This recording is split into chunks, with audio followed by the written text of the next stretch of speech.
Hey guys, doing an update here on the Porthole Livebearer colony, and it's been a while since I've shown this tank off. The last time I made a video, I had a Java moss carpet that was growing out of a mesh on the bottom, and then this Java moss wall on the back wall. And I had gone in here to do some maintenance and prune the carpet. I thought the fish had very little swimming room. I just had massive amount of Java moss. And when I went in to try to start cutting, what had happened is that the Java moss that was attached or kind of bound up in the mesh actually had rotted. Not enough sunlight, obviously, new growth, and the whole thing just lifted right off the bottom.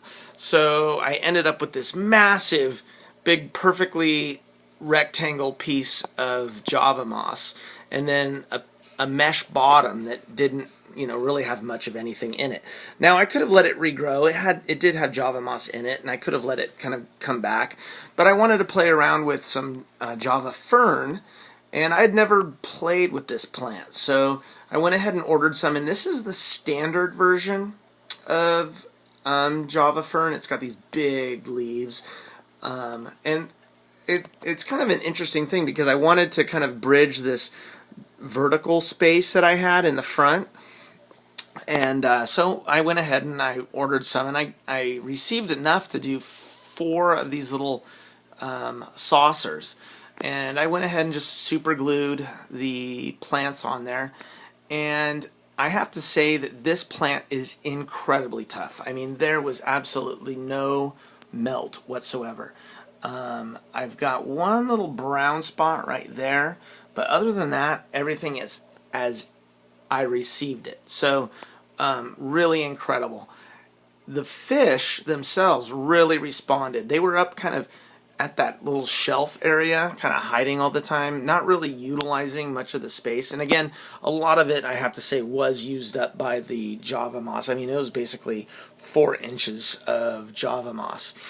But the portholes absolutely love to kind of swim through the leaves, and they're now like in the front of the tank, which is fabulous.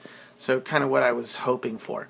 And they seem to really just like to be in the leaves, down around the base of the Java moss, and so I can see them so much better. Now, they used to just really hide up near the top. Now, there are a few of the very youngest of the last drop that I had that kind of do hang up underneath the light up by the Java moss, so it's kind of like a little estuary. And then the older juvies have all come down and are in the deeper water. So that is this tank, guys. I'm really pleased with how it's looking, and I'm debating whether I should put some substrate in or not. I think that the kind of red fluorite material might look good in here because it's got that kind of red shale look. I can kind of fill it up and around the saucers. But I have to admit, I like how easy it is to clean a bare bottom tank.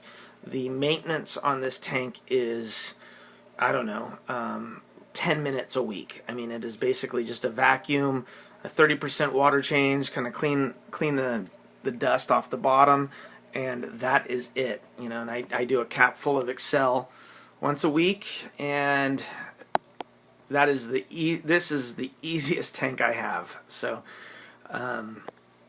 there's a little update on that, and we'll see how that kind of goes. I'm starting to see some little baby Java ferns kind of growing on the leaves, so that's kind of exciting. And until next time, thanks guys.